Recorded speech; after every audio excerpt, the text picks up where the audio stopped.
Bon, je vous l'avoue, j'aurais presque tout fait, les plus gros succès de 2019, les plus gros échecs, mais aussi les plus grosses attentes de 2020. Mais je vous l'avoue, c'est un format que j'aime beaucoup, et surtout, c'est qu'une fois dans l'année. J'avais donc aussi envie de parler de ces différentes séries qui vont se terminer en 2020, parce que oui, il y en a beaucoup, environ une trentaine, c'est dire. Et peut-être même qu'on aura des surprises, mais ça, je ne le sais pas encore. Et pour terminer, je vais vous parler donc des séries qui sont diffusées à la télévision, mais aussi celles qui sortent sur des plateformes de streaming, que ce soit Netflix ou Amazon Prime Video. Sachant qu'étant des annulations annoncées et non des surprises de dernière minute, il est très peu probable qu'un diffuseur se décide de les racheter. Sinon, on serait déjà au courant. Même si bon, certains auront le droit à des spin-offs, on va en parler, mais bon, ça c'est pas lié à la trame principale. Ne perdons pas plus de temps, qu'est-ce qui s'arrête en 2020 ? On fait le point. Tout d'abord se termine cette année la série Empire, après donc 6 saisons. Sa diffusion US sur la Fox a lieu en ce moment même, et chez nous en France c'est proposé sur MTV. Et je sais que les 3 premières saisons sont disponibles sur Fox Play via Canal+. Dans un genre assez différent, ce sera aussi la fin de Modern Family, après quand même 11 saisons. Toutes les bonnes choses ont une fin, il faut dire, et quand on regarde les enfants de la première saison et qu'on les revoit maintenant, c'est clairement une partie de leur vie que l'on a suivie. Malgré tout, le boss en termes de nombre de saisons qui va s'arrêter, c'est clairement Esprit criminel qui touche à sa fin. En effet, CBS a annoncé que la 15e saison serait la dernière, et qu'il n'y aurait donc que 10 épisodes, ce qui est quand même très peu pour ce show populaire. On a ensuite Power, disponible en France de la saison 1 à la saison 5 sur Starz, le même diffuseur qu'aux États-Unis, accessible via abonnement supplémentaire sur Amazon Prime Video, et la 6e saison, qui sera donc la dernière, est composée de 15 épisodes que l'on va retrouver sur OCS, et que l'on retrouve déjà en partie d'ailleurs. Côté départ de la CW, grosse chaîne, se termine en 2020 la première série de la Reverse qui a quand même donné son propre nom, Arrow. Et oui, l'archevêque de DC Comics donne sa révérence après 8 saisons. Une 8ème saison plus courte que la moyenne et qui va se clôturer entre autres avec le crossover. Dans ce cas, on sait que des spin-offs sont envisagés, notamment sur des personnages féminins, mais techniquement Flash, etc. sont déjà des spin-offs.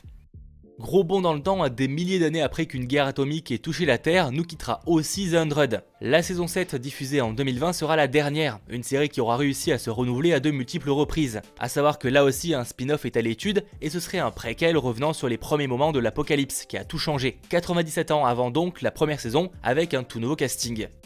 On n'oublie pas non plus le grand final de Supernatural de la CW. La décision de tout arrêter vient apparemment en premier lieu des acteurs qui voulaient passer à autre chose, certains ayant déjà signé pour d'autres séries. La 15e saison sera elle composée de 20 épisodes et on y verra les frères Winchester affronter le dieu lui-même. Une conclusion en apothéose que l'on retrouvera en France sur Série Club. Pour enchaîner, parlons des arrêts sur Netflix qui eux aussi sont nombreux. S'arrête par exemple la série animée BoJack Horseman. La 6e et dernière saison a été coupée en 2 parties, la première étant sortie le 25 octobre et la seconde arrivera le 31 janvier, le tout sur Netflix. Un moment que les fans redoutent, mais qui aurait pu imaginer au lancement un tel engouement pour ce show comique ? 2020 sera aussi la fin de la série très appréciée par beaucoup, c'est un gros carton pour la plateforme, 13 Reasons Why. Après 2 saisons, la 3e devrait normalement tout clôturer sur les drames qui touchent ce lycée. C'est la fin donc de pas mal de grosses séries, comme par exemple La Fête à la Maison 20 ans après qui se termine avec sa 5e saison, découpée là aussi en 2 parties, et dont la première est déjà disponible sur Netflix. La 4e saison de Glow sera elle aussi la dernière et sera composée de 10 épisodes, et ça parle de catch féminin. La série dramatique de Netflix Anne with an E se termine elle aussi avec donc sa 3e dernière saison, qui sortira donc sur Netflix le 3 janvier. On enchaîne aussi avec la série dramatique pour ados Trinkets qui se termine avec sa 2e saison en 2020, pas de date précise. D'ailleurs quand je le précise pas, c'est qu'on n'a pas de date précise de cette diffusion en question. Toujours chez Netflix, The Ranch aussi qui se termine, un sitcom américaine, la partie 8 étant la dernière et sera diffusée le 24 janvier sur Netflix. On a aussi la série dramatique comique Dear White People qui s'arrête en 2020, la 4e partie étant donc la dernière diffusée sur Netflix. Et pour en terminer entre guillemets avec la plateforme de streaming, c'est Lucifer aussi qui se terminera en 2020. La saison 5 sera la dernière et va être découpée en 2 parties. 8 épisodes sûrement en début 2020 et 8 épisodes sûrement en fin 2020. Pour une série ultra populaire, on espère au moins une conclusion à la hauteur. Diffusée donc aussi sur Netflix, mais là pour le coup c'est pas vraiment Netflix à la base, c'est NBC, la série The Good Place avec Kristen Bell qui se termine. Les 5 derniers épisodes de la saison 4 seront diffusés à partir du 10 janvier.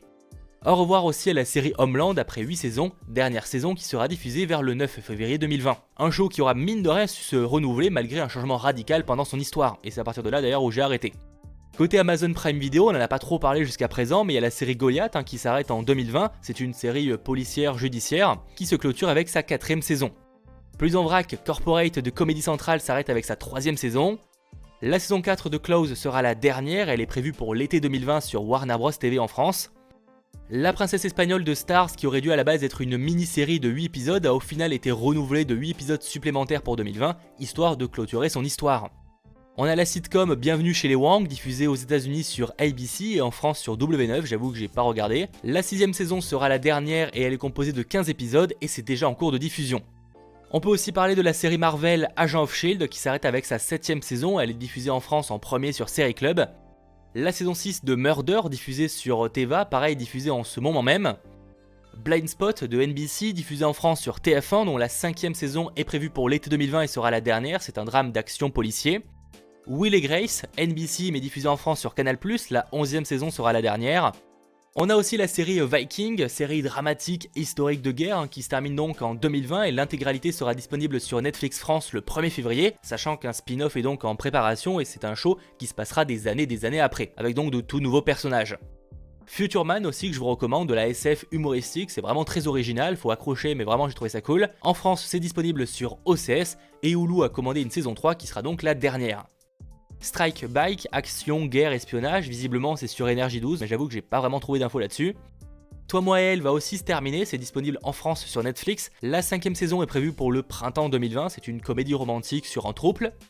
Et pour terminer cette vidéo, dernière mauvaise nouvelle, Van Helsing de Sci-Fi est disponible en France sur Netflix, va s'arrêter elle aussi en 2020. La 5ème saison étant la dernière de 13 épisodes. Et ça parle de chasseurs de vampires, entre autres.